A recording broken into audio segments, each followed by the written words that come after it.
গোলাপ নীলাম গাধা নীলাম নীলাম রজনীগন্ধা মনের সুখে মালা গেঁথেছি সকাল থেকে সন্ধ্যা।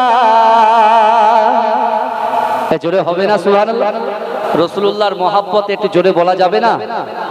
গোলাপ নীলাম গাধা নীলাম নীলাম রজনীগন্ধা মনের সুখে মালা গেঁথেছি সকাল থেকে সন্ধ্যা।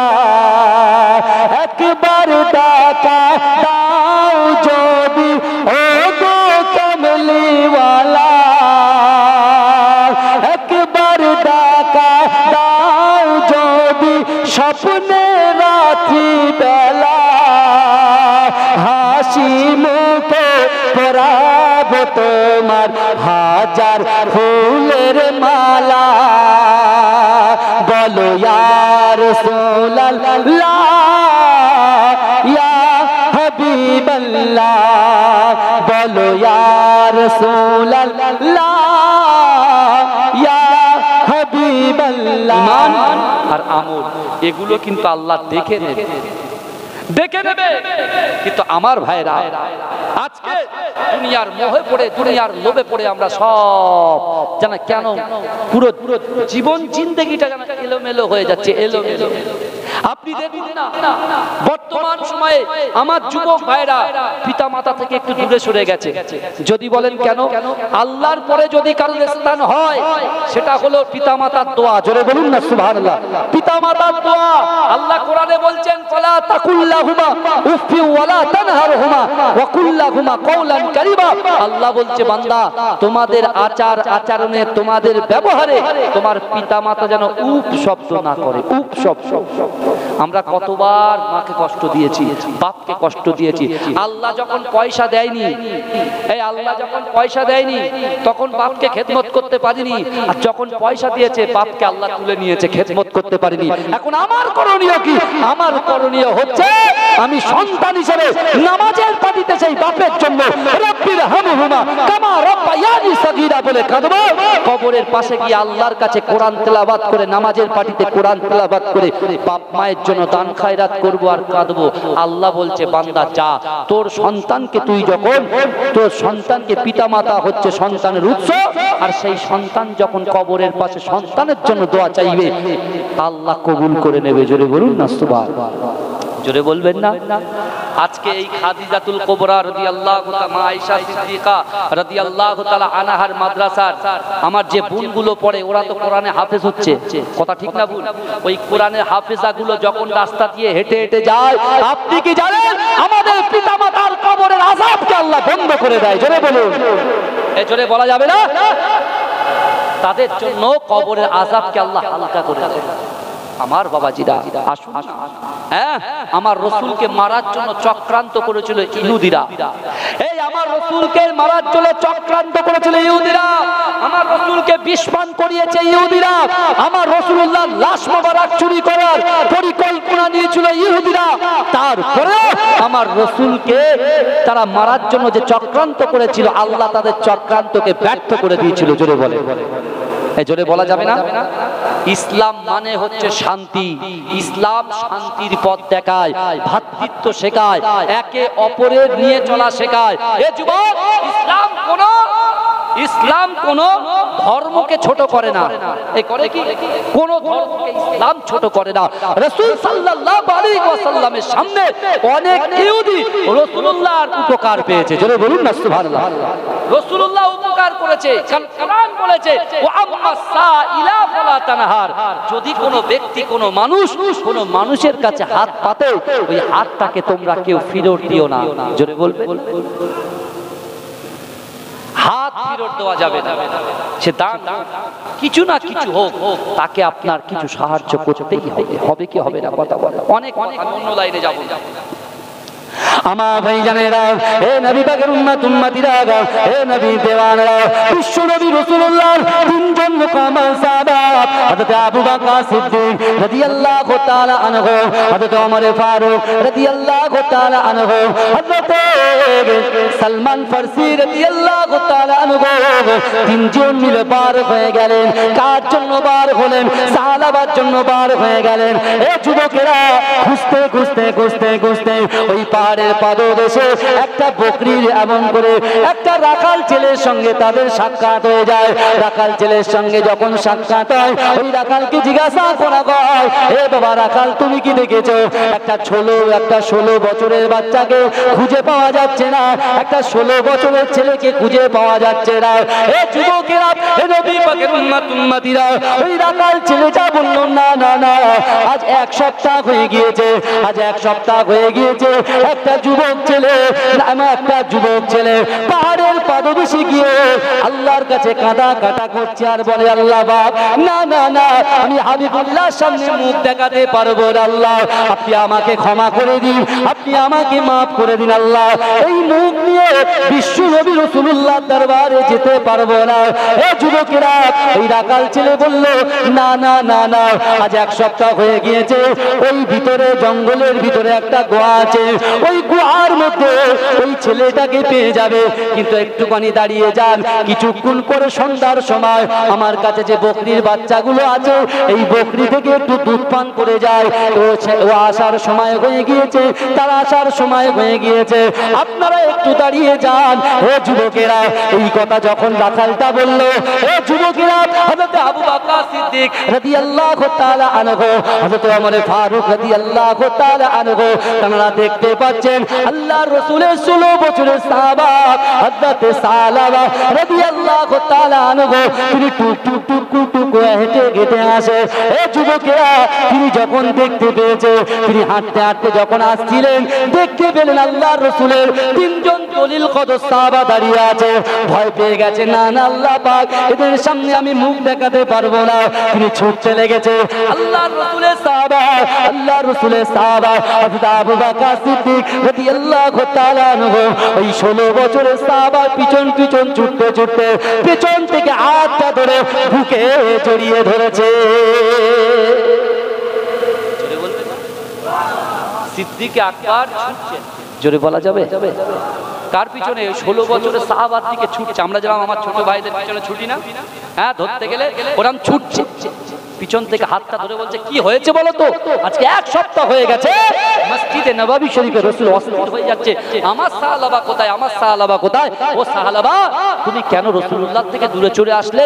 সাহাবা পুরো ঘটনাটা বললেন, রাস্তার পাশ দিয়ে যাচ্ছিলাম, একটা হাম্মামখানায় একজন নারীকে গোসল করতে দেখেছি, কিন্তু আমি ইচ্ছাকৃত দেখিনি, নজরটা এমনি চলে গেছে, একবারই দেখে ফেলেছি। আমার ভাইরা, কি হলো রে? কিছু বলছো নাকি? হ্যাঁ, কি?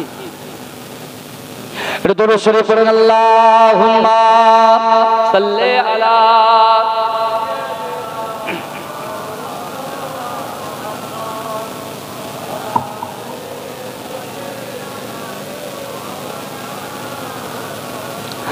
গোলাপ নীলাম, গাধা নীলাম, নীলাম রজনীগন্ধা, মনের সুখে মালা গেঁথেছি সকাল থেকে সন্ধ্যা। জোরে হবে না সুবহানাল্লাহ? রাসূলুল্লাহর মহব্বতে একটু জোরে বলা যাবে না? গোলাপ নীলাম, গাধা নীলাম, নীলাম রজনীগন্ধা, মনের সুখে মালা গেঁথেছি সকাল থেকে সন্ধ্যা। একবার দেখা দাও যদি ও গো কমলিওয়ালা, একবার দেখা দাও যদি স্বপ্নে রাত্রি বেলা, হাসি মুখে পরাব তোমার হাজার ফুলের মালা। বলো ইয়া রাসূলুল্লাহ, ইয়া হাবিবাল্লাহ বলো ইয়া রাসূলুল্লাহ ইয়া হাবিবাল্লাহ সাদা ফুলকে প্রশ্ন করি রংটি কোথায় পেলে সাদা ফুলকে প্রশ্ন করি রংটি কোথায় পেলে নবীজির দাঁত মুবারক সাদা ছিল বলে তাই সাদা ফুলকে তুলে তুলে গেতে রাখলাম মালা হাসি মুখে পরাব তোমার হাজার ফুলের মালা বলো ইয়া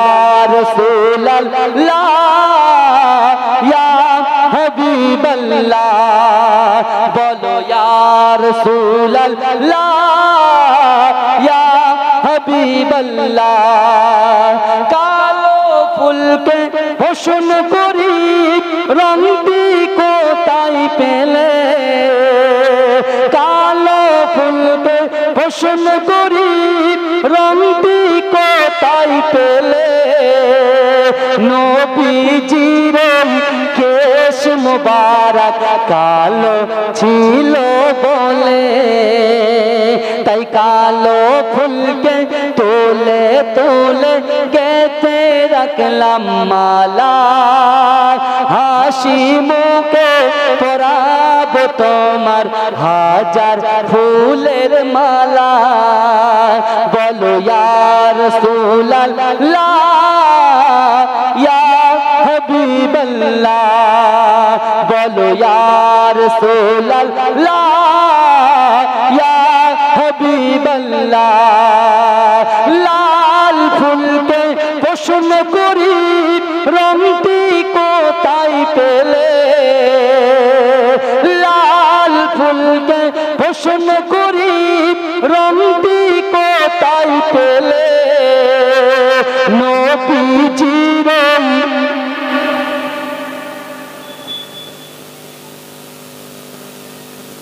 দরুদ শরীফ পড়ুন তো আল্লাহুম্মা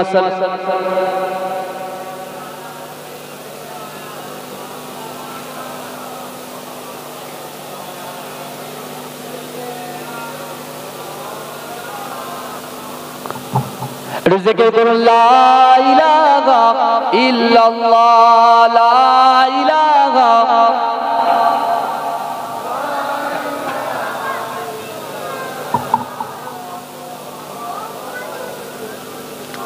আমার বাবাজিরা ভাইরা হযরত সিদ্দিক আকবর আবু বকর সিদ্দিক পিছন থেকে সাহাবাকে যখন ধরলেন আল্লাহর রাসূলের সাহাবা সাহাবা রাদিয়াল্লাহু তাআলা আনহু অঝর নয়নে ঝরঝর করে কাঁদতে লাগলেন এত কান্না কাঁদছে সিদ্দিক আকবর বুকের ভিতরে নিয়ে বলছেন কি হয়েছে বলো না বলছে চলো চলো ওসব জানি না রাসূলুল্লাহর কাছে ওয়াদা করেছি যতক্ষণ পর্যন্ত সাহাবাকে আপনার কাছ পর্যন্ত না পৌঁছাবো ততক্ষণ পর্যন্ত আমরা তিনজন মসজিদে নববীতে ঢুকবো না এজন্য বলা যাবে না সাহাবাকে কোলে করে তুলে নিয়ে এসেছে সাহাবাকে কোলে করে তুলে নিয়ে এসেছে আল্লাহর রাসূলের সামনে যখন এসেছে সাহাবা চোখ বুজিয়ে আছে জোরে বলুন জোরে বলা যাবে না সাহাবা চোখ বুজিয়ে আছে আল্লাহর রাসূল বলছে সাহাবা আজ এক সপ্তাহ ধরে আমি তোমাকে দেখিনি তুমি আমার কাছে এসো বাবা হ্যাঁ তুমি চোখটা খোলো সাহাবা চোখটা খোলো বলছি ইয়া রাসূলুল্লাহ ইয়া হাবিবাল্লাহ হুজুর না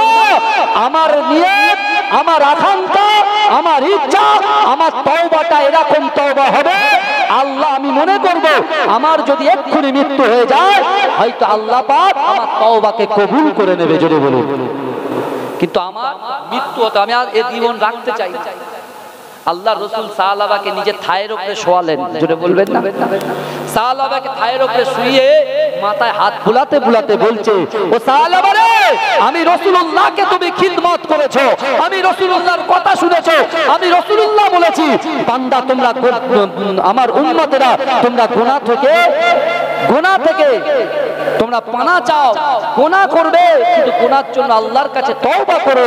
তোমরা গুনাহ থেকে দূরে সরে যাও, বাজে কাজ থেকে দূরে সরে যাও, সব খারাপ কর্ম ক্রিয়াগুলো তোমরা ছেড়ে দাও। ও সাহাবা, তোমার কি হয়েছে? তুমি এমন কি গুনাহ করেছো? সাহাবা বলছে, ইয়া রাসূলুল্লাহ, আমার জিনা হয়ে গিয়েছে।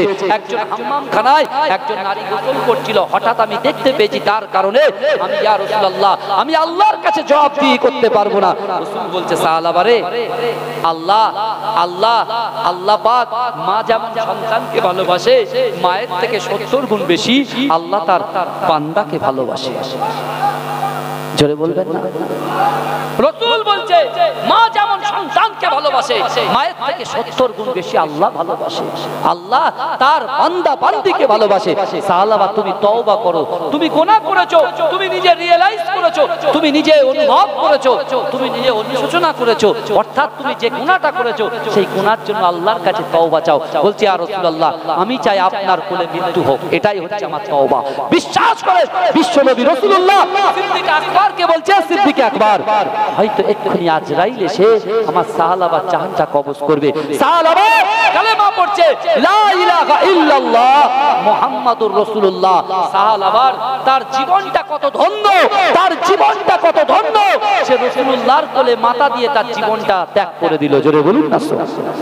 মৃত্যুবরণ, মৃত্যু যখন বরণ করেছে, আল্লাহর রাসূলের কাছে জিবরাইল এসে বলছে, ইয়া রাসূলুল্লাহ, ইয়া হাবিবাল্লাহ, হুজুর, আপনি আপনার সাহাবাদেরকে মেসেজ দিয়ে দেন, যদি কোনো আল্লাহর বান্দা, সে যুবক হোক, যুবতী হোক, মুরব্বী হোক, নারী হোক, পুরুষ হোক, তারা গুনাহের পর গুনাহ করবে, ভুলের পর ভুল করবে, যদি একবার সেই গুনার কথা চিন্তা করে, সে জিনা করে ফেলেছে, সে হারাম খেয়ে ফেলেছে, সে এমন করে বাজে কাজে লিপ্ত হয়েছে, সে যদি ট্রাকটা চেঞ্জ করে নেয়, জায়গাটা, রাস্তাটা চেঞ্জ করে নিয়ে ইহদিনাস সিরাতাল মুস্তাকিম, আল্লাহ পাকের সহজ সরল রাস্তা, ওই রাস্তায় যদি উঠতে পারে, ওই গুনাহগার বান্দার রাস্তার শেষ হবে আল্লাহর দয়ার জান্নাত, জান্নাত, জান্নাত। জোরে বলুন না সুবহানাল্লাহ।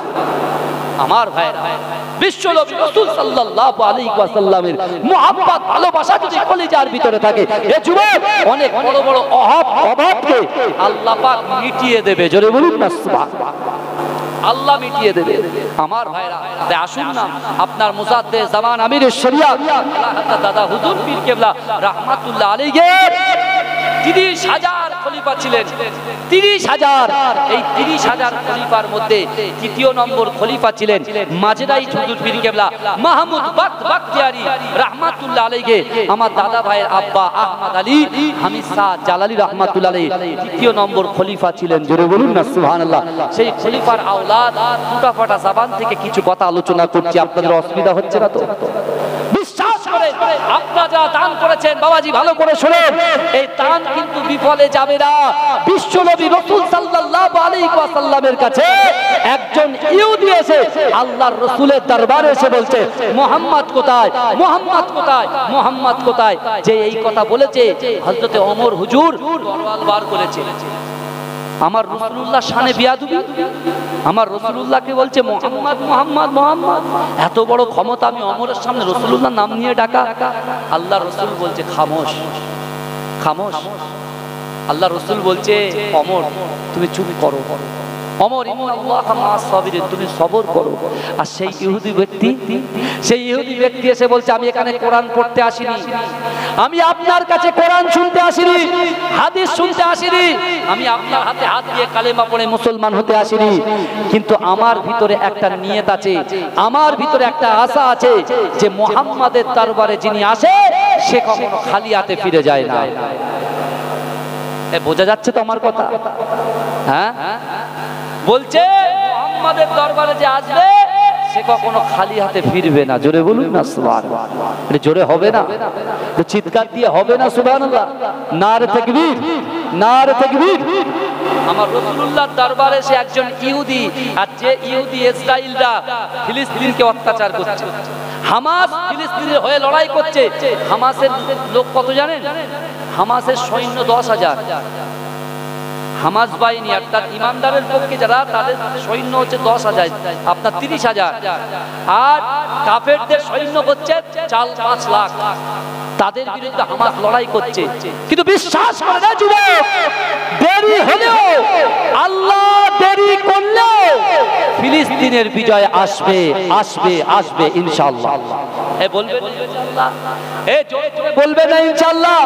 যুবক, তাদের ঈমান দেখেন, মা তার বাচ্চাটাকে কোলে করে নিয়ে, তার বাচ্চার চোখ উপড়ে গেছে, হাত উপড়ে গেছে, পা উপড়ে গেছে, সন্তান ইন্তেকাল করেছে, দুধের শিশুটাকে নিয়ে আল্লাহকে দেখাচ্ছে, বলছে আল্লাহ আমার ছোট বেটাটা গেছে, এখনো মেজো বেটা বাকি, এখনো বড় বেটা বাকি। আল্লাহ ছোট বেটাকে দিয়ে দিয়েছি, মেজো বেটাকেও দিতে রাজি আছি, বড় বেটাকেও দিতে রাজি আছি, কিন্তু বাইতুল মুকাদ্দাসকে দিতে রাজি নয়। জোরে বলে, জোরে বলা যাবে না? যে বাইতুল মুকাদ্দাসে আমার রাসূলুল্লাহ 2 রাকাতের নামাজের ইমাম হয়েছিলেন। জোরে বলে, জোরে বলা যাবে? 2 রাকাতের নামাজের ইমাম হয়েছিলেন, যে বাইতুল মুকাদ্দাস থেকে আমার রাসূল আল্লাহর কাছে জান্নাত জাহান্নাম আল্লাহর সঙ্গে সম্পর্ক করে আল্লাহর রাসূল আল্লাহর কাছ থেকে আল্লাহ পাক 5 ওয়াক্তের নামাজের উপদেশ দিয়েছিলেন। জোরে বলুন না সুবহানাল্লাহ। আমার ভাইরা, সেই রাসূলের উম্মত, সেই রাসূলের উম্মত আমরা নিজের জীবনের থেকে রাসূলকে ভালোবাসার চেষ্টা করে। একটু দরুদ শরীফ পড়ুন, আল্লাহুম্মা।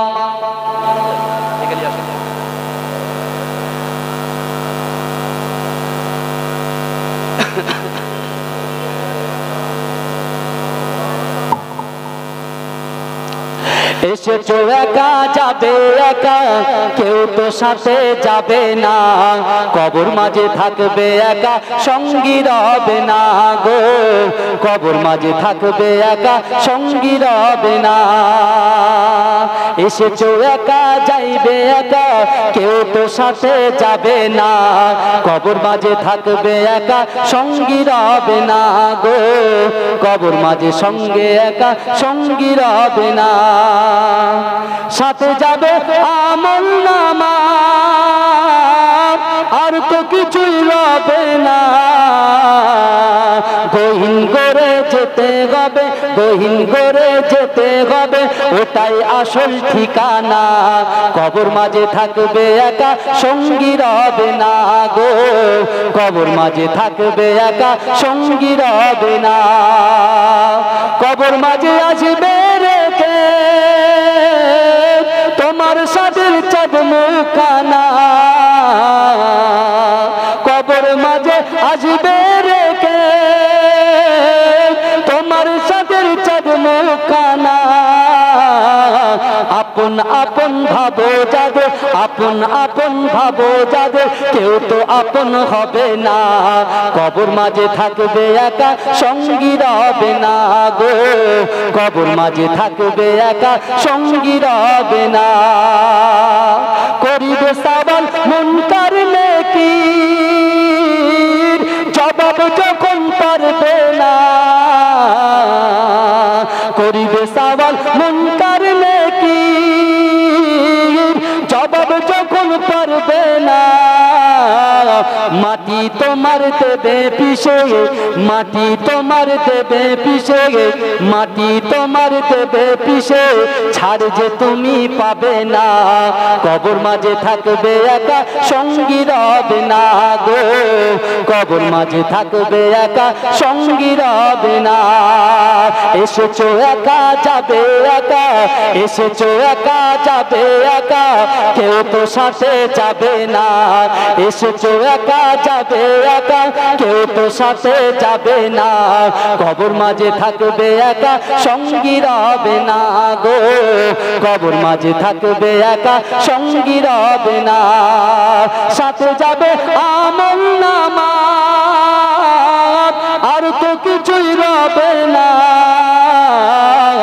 গহীন করে যেতে হবে, গহীন করে যেতে হবে, ওটাই আসল ঠিকানা, কবর মাঝে থাকবে একা, সঙ্গী রবে না গো, কবর মাঝে থাকবে একা, সঙ্গী রবে না।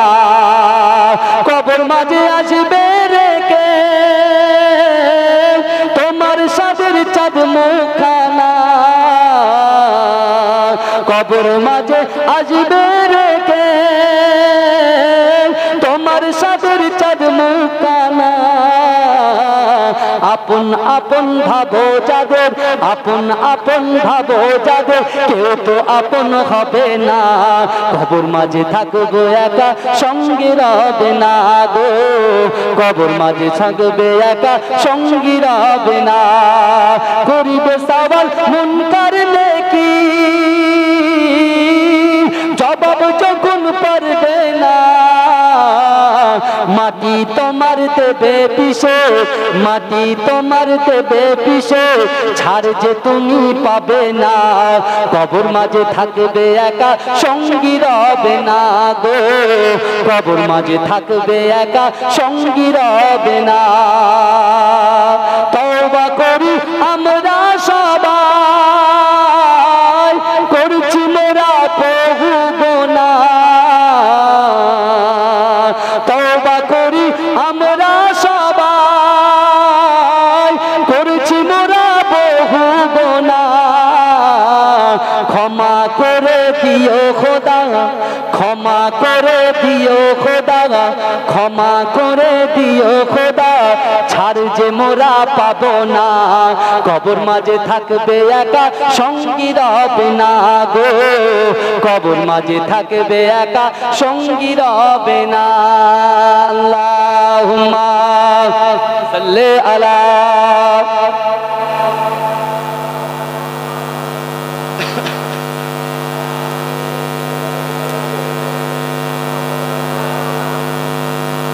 আমার ভাই কি মনে হচ্ছে আসেনি নাকি? এসছে দরুদ শরীফ পড়ে। আল্লাহুম্মা সাল্লি আলা সাইয়্যিদিনা।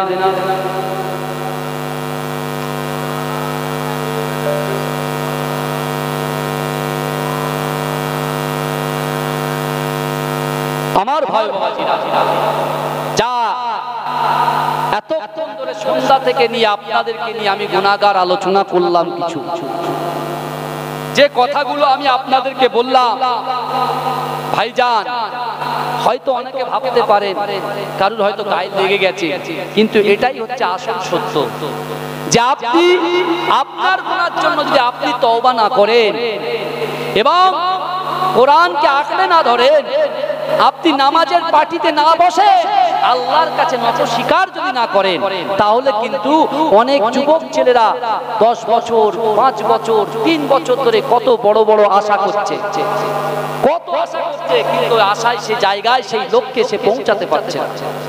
আমি তাদেরকে একটা মেসেজ দিই, বিশ্বাস করুন ভাই, আপনি 5 ওয়াক্ত নামাজ পড়েন না, জুম্মাটা টেনে টেনে পড়েন। আমি আপনাদেরকে ছোট ভাই হিসেবে মেসেজ দিয়ে গেলাম, 5 ওয়াক্ত নামাজ পড়ো, নিজের উদার হওয়ার চেষ্টা করো, অহংকার অহমিকা তাকাব্বুরি ছাড়ো। আল্লাহ সব পছন্দ করে, অহংকারকে পছন্দ করেন না। কথা ঠিক না ভুল? এই কথা বলে অহংকার ছেড়ে নিজের নামাজ কালাম জিকির ফিকির ভালো করে করে আল্লাহর দিকে তাওয়াক্কুল করে আল্লাহর কাছে মাথা নত করুন। যা চাইবেন আল্লাহর কাছে চাইবেন, অবশ্যই আল্লাহ কবুল করবেন। বলুন আমিন। এ জোরে বলেন আমিন, এটা জোরে বলুন না। তাকবীর দান, নারে তাকবীর, নারে তাকবীর। আমার ভাইয়েরা, তাই আজকে আমি আপনাদেরকে বলে গেলাম, আপনাদের ছোট ভাই হিসাবে বিশ্ব নবীর মহাব্বতকে মর্যাদা দেওয়ার চেষ্টা করে। আমার ভাই জানেরা, এ নবী পাকের উম্মত উম্মতিরা, এ নবী বেবানারা, বিশ্ব নবী রাসূলুল্লাহ সাহাবাদেরকে বলেছিলেন, এ আমার সাহাবারা, আমি রাসূলুল্লাহ তোমাদেরকে জানিয়ে দিলাম, দুনিয়ার জমিনে এমন একটা জামানা আসবে, যে জামানায় আমার উম্মত উম্মতিরা নামাজ থেকে দূরে সরে যাবে, কোরআন থেকে দূরে সরে যাবে, হাদিস থেকে দূরে সরে যাবে, পিতামাতার মহাব্বত থেকে দূরে সরে যাবে। হে যুবকেরা ভাইয়েরা, আমি আপনাদেরকে জানাতে চাই, না না না, আপনার যে নিয়ত আছে, আপনার যে আকাঙ্ক্ষা আছে, আপনার যে উদ্দেশ্যগুলো আছে, এই যুবকেরা ওই আকাঙ্ক্ষা নিয়তগুলোকে নামাজের পাটিতে যদি আল্লাহর কাছে ব্যর্থ করতে পারে, বিশ্বনবী আজ থেকে 1500 বছর আগে সাহাবাদেরকে বলেছিল, হে আমার সাহাবারা, আমি রাসূলুল্লাহ জানিয়ে দিলাম, আমার ওই সকল উম্মত উম্মতিদের মনের আশাকে আল্লাহ কবুল করে নেবে। জোরে বলবেন না? চাইতে হবে কার কাছে? আল্লাহর কাছে। চাইতে হবে কার কাছে? আল্লাহর কাছে। আমরা মানুষের কাছে চাইছি, চাইলে মানুষের কাছে চাইলে ব্যাক করে যেতে হবে, আর আল্লাহর কাছে চাইলে, আল্লাহর কাছে মাথা নত করলে জীবনটাকে আল্লাহ পরিবর্তন করে দেবে। জোরে বলুন, জোরে বলা যাবে না সুবহানাল্লাহ। আমার ভাইজানেরা, হে নবী পাকের উম্মত উম্মতিরা, হে নবী দেওয়ানরা, বিশ্ব নবী রাসূলুল্লাহ সাল্লাল্লাহু আলাইহি ওয়াসাল্লাম হযরত ওমর ফারুক রাদিয়াল্লাহু তাআলা আনহুকে বললেন, ও বাবা ওমর, তুমি ওই ইহুদিকে কিছু বলো না বাবা। হে যুবকেরা, ভাইরা, বোনেরা, একটু ভালো করে বোঝার চেষ্টা করেন। ওই সময় বিশ্ব নবী রাসূলুল্লাহ দরবারে এসে ওই আগন্তুক ইহুদি ব্যক্তিটা বলছে, না না না, আপনি তো দেখতে পাচ্ছেন আমি আপনার দরবারে একটা দুর্বল উট নিয়ে এসেছি, আমি একটা দুর্বল লোক, আবার আপনার কাছে আমি দুর্বল উট নিয়ে এসেছি। না না না, আপনি আপনার সাহাবাদের থেকে, আপনার থেকে আমাকে একটা উট দিয়ে দেন। বলছে আমাকে একটা উট দিতে হবে। হ্যাঁ, মুরব্বি লোক এসছে, মুরব্বি ইহুদি এসছে, এসে আল্লাহ রাসূলকে বলছে আমাকে একটা উট দিতে হবে। এখন কথা হলো, বিশ্ব নবী রাসূলুল্লাহ পেটে পাথর বেঁধে আছে, আল্লাহর রাসূলের সাহাবারা সারিবদ্ধভাবে এক